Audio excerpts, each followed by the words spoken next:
All right, so it's Monday morning. It's 8:45 in the morning. I haven't been able to sleep much tonight. To be honest with you, the truth of the matter is that I took a long nap last night. So it had me up all night. Right, it is what it is. You know how that operates, right? I was in and out all night, whatever. I lay down, watching YouTube. But I've been getting a lot of questions about what's going on with the markets and what the situation really is. So I wanted to really break down an actual in-depth what exactly is going on right now. All right. And as you can see, the Dow futures, the S&P futures, the NASDAQ futures are down 5% apiece. They actually ended up triggering, the freeze in the futures markets. So they froze stuff last night, hasn't moved since. Now, the Fed slashed rates, right? And the Fed stood here and said that they're going to pump in, 1.5 trillion, whatever the case might be. They're going to put in a bunch of money. It doesn't matter. All right. But what they're doing is they're buying U.S. treasuries and mortgage-backed securities. That's not going to work. All right. This isn't about housing. So I have no idea why they're buying mortgage securities. That's patently retarded. So now the question is, if y'all have been listening to me, how much money have you made? Right? Because right now, I'm up 100% on my investments at the moment from 2 weeks ago. 2 weeks ago, I bought in shorts. All right. And everybody's been asking me, oh, man, with all this stuff going on, saying they're not allowed to buy this, you're not allowed to buy that. Look, you should have jumped in when I told you to jump in. I've been telling you for 2 weeks to jump in. And now I'm going to give you the reasons why I told you to jump in so you understand exactly where my logic come from. This is a macroeconomic problem when it comes down to it. All right. So let's begin here. All right. This here is a list of countries by past life expectancy. Okay. And we're gonna go like this. Okay. Well, actually, no, we're gonna bring it over a little bit so we can see. Actually, here, let me see if I can stand here and expand this some so I can see exactly what is going on at the moment with this. All right, so we're going to go to 2005, 2010, just so we can see what countries we're looking at, right? And we're going to go to first world countries first. All right, countries like Australia, all right, who in 1950, all right, had a life expectancy of 69 years. In 2005 or 2015, it's up to 81 years old. Okay. And the reason I'm telling you about this, because this is a macroeconomic picture. All right. It's much bigger than everything that you think. Canada, for instance, 69 years, 80.76. All right. Denmark, 71 years, 78.59. You notice how how it keeps going up by 10, 11, 12 years, whatever the case might be, right? Iceland, Hungary, right? Hungary, look, 64, 73, 72, 81, right? This is 1950, right? This is only 60 years ago. This is how well the United States has done for the rest of the world. Luxembourg, 65, 79, all right? Lithuania, 60, 71. It's an extra 11 years people are living since they've set up a whole lot of these things called pensions and defined retirement plans. Now, when you have pensions and defined retirement plans, you have to have a way to be able, right? You have to have a way to be able to stand here and pay for them, right? When it comes down to it, legit. And this is something that they thought they did, right? When it really came down to it. They thought they stood here and found a way to pay for all this stuff, right? But the truth of the matter is that you run into an issue where even though the population is still going up because you have people living longer, right? You still have less people being born, which means you have less people coming into the workforce, all right? And when you have the aging population, you have people who are just sucking out resources out of the productive part of your economy. And when this happens, you end up on this level of where you don't have the ability to pay for it anymore. So In local municipalities in the United States and overseas in their central banks, in the ECB, Deutsche Bank, Taisa Bank, Forza, the Japanese banks, the Chinese bank, Indian bank, all these places have to find a way to generate this revenue to be able to stand here and pay for their defined pension plans for their older individuals. And what they do is they go with bonds in the rest of the world. Here in the United States, we're much more heavily invested in equities. But even our local municipalities only go into bonds, and they cannot buy junk bonds by law. All right, they can only buy, investment grade bonds, because junk bonds, well, they can end up defaulting, and you end up having your pension fund not have any money. That's a problem. That's something that you don't want to have happen, because people are completely relying upon this. And if you don't pay these individuals with these these defined benefit plans and things of this nature, you end up having individuals who own homes and own things and are buying things in your local community. They're the ones paying your property taxes. They're the older individuals in the homeowners associations and stuff. You end up having a point of where your community will completely disintegrate because nobody's paying for anything. So they have to pay for the pensions. All right. That's a fact of life. And just like in the rest of the world, same type of deal. They have to pay for the pension because these individuals own things. So they're being taxed. So they have the ability to pay for their local municipalities. It's a stupid loop that doesn't make any sense to me, as it shouldn't make any sense to you. Now, we also have another way that people are being paid for their retirement. It's out of the equities, and it's in the 401k market.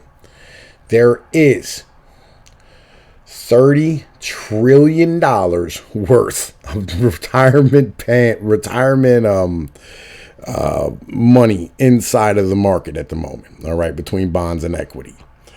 And how they're being able to continue to have dividends be able to pay, even though you're really not having an expansion of the market, because, you're having less individuals buy things because people are getting older, is that they went through a process of stock buybacks. Now, why is this important? Because in order to buy back your own stock, you have to take out a butt ton of debt in order to do so. And this has been happening for the past 3 years, bigger than it's ever happened before. Buyback spending is plummeting as companies spend less amid growing global uncertainty. According to Goldman Sachs, buyback spending slowed 18% to $161 billion during the second quarter, and the firm anticipates the slowdown will continue. During the full year 2019, we expect the S&P 500 cash spending will decline by 6%, the sharpest annual decline since 2009, the firm says. As corporate spending slows, investors hunting for yield should look to high dividend stock, the firm says. Corporate buybacks are plummeting as companies tighten their purse strings and could have a big impact on the market, Goldman Sachs wanted to note to clients. In the second quarter, S&P 500 share buybacks totaled $161 billion, about 18% less than the first quarter. The firm found the amount spent on buybacks this year is down 17% from a year earlier, although is on track to be the second highest total in record. The firm anticipates this trend will continue, saying the early indications suggest second quarter weakness in buybacks may persist. For 2019, total buybacks will drop by 15% to $710 billion. And in 2020, they see a 5% decline to $675 billion. Now, these are ridiculous numbers that nobody should understand, but we should all have to understand. It's a pain in the butt, and I apologize for it. All right, legitimately, I do. That we legitimately have to have this conversation about these type of numbers that are ridiculously high. So, here's the issue. When you have this amount of buybacks happening inside of the market, what they're doing is they're basically stacking sandbags. They're buying back their own shares to pump up their stock to inflate the market. And you notice how it said in October it slowed down. That's because the overnight markets as well had a major problem in September and October of last year. They have a liquidity problem. People are pulling their money out of their market as they're retiring because we have an aging population. So, with the aging population, All right. You have people pulling money out of the market in their 401ks and these pension funds all across the world. And just in the United States alone, there's somewhere between $6 trillion and $12 trillion that's not funded in the pension plans. That's big money. All right. Because states can't print their own money. They literally can't. So, they're going to end up having to beg the United States government to bail them out. And that's the federal government. That's not the Federal Reserve. This is where having a separate central bank, which is known as the Federal Reserve in the United States, is helpful. Okay, because the Federal Reserve can print money into the markets for the banks and basically help ease the markets as far as liquidity is concerned. And it doesn't hit the common man down on the bottom, because $1 in the market isn't equal to $1 out in, like public. It's a different thing because they chase different goods. Like $1 in the market goes and sits in an equity. It goes and buys a stock, right? That's kind of the situation. So it just sits. But $1, if you give it to a person on the street, he's trying to buy a loaf of bread. So therefore, if you give $1.5 trillion to the people of the United States, this is a bit of an issue because that money will immediately go into the market and cause inflation. That means that all the goods that you're buying, for instance, they'll go up in price because we don't have price controls in the United States. Thank God, because this isn't Stalinist Russia. By the way, all you people who feel some sort of kind of way about that guy who bought all that hand sanitizer, you're all communist if you feel any type of way, because you know what? This is America, all right? And men should be allowed to make money where they see the opportunity to. All right, man went and spent his money and put capital in to do something and stood here and tried to sell goods, at a price that was reasonable in the market because of a shortage.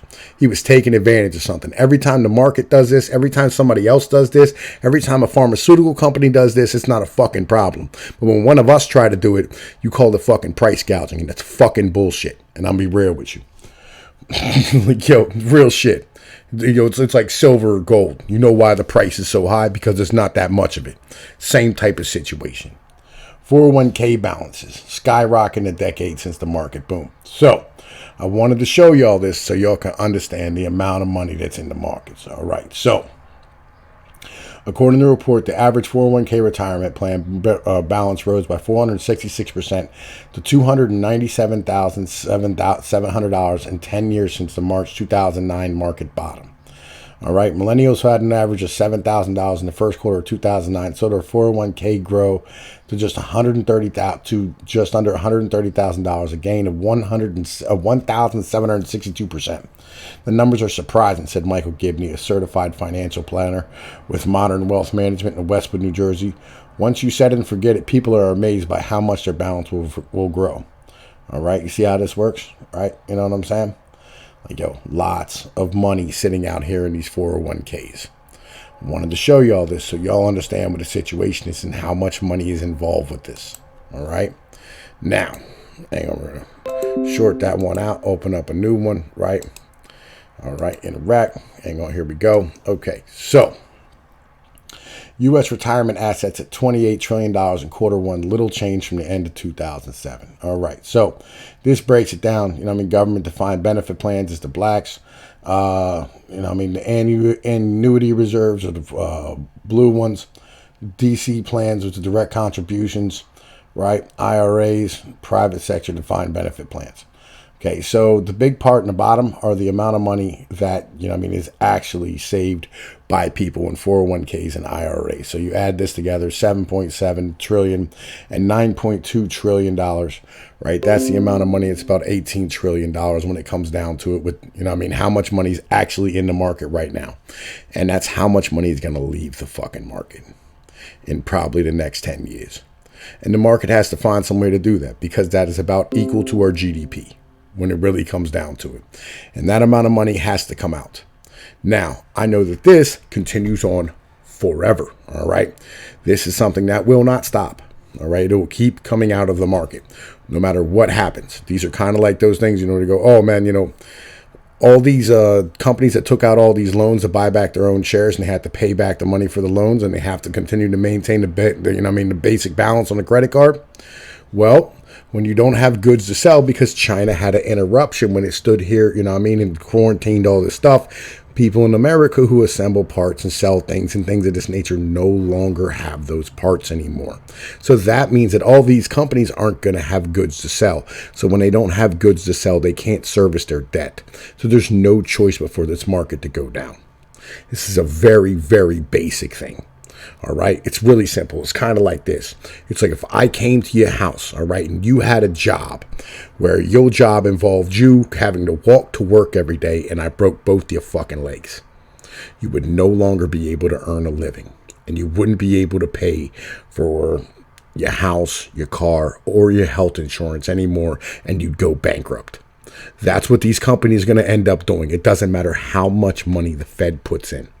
They cannot cover up for the lack thereof of GDP that's going to be created with all these individuals staying home and all these companies closing down and all these companies not having parts to sell and all these companies having debts to pay.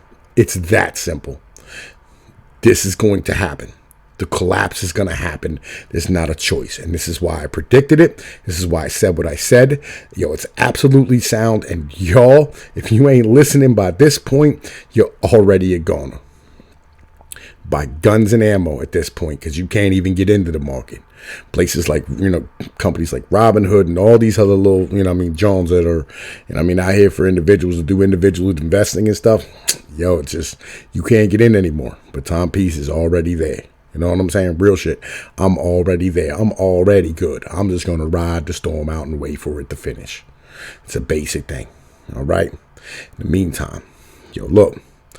Like, share, and subscribe this video. Share this out so everybody can see exactly what's going on and they know how deep of a hole we're in. It's this basic, all right? That's why, this is a macroeconomic phenomenon. This is not a micro problem. This is not something that can be fixed. This is a macro issue because individuals in the 1950s, all right, when they set up all this stuff, they expected the returns that they weren't going to get. And everything is based off a premise of the United States being this massive nation that's the world's richest nation in the world. But the reality is we're the world's poorest when it really comes down to it. It's because our standard of living is high because our military holds up our currency. It's that basic. Yo, look, like, share, and subscribe. Peace, man. Later.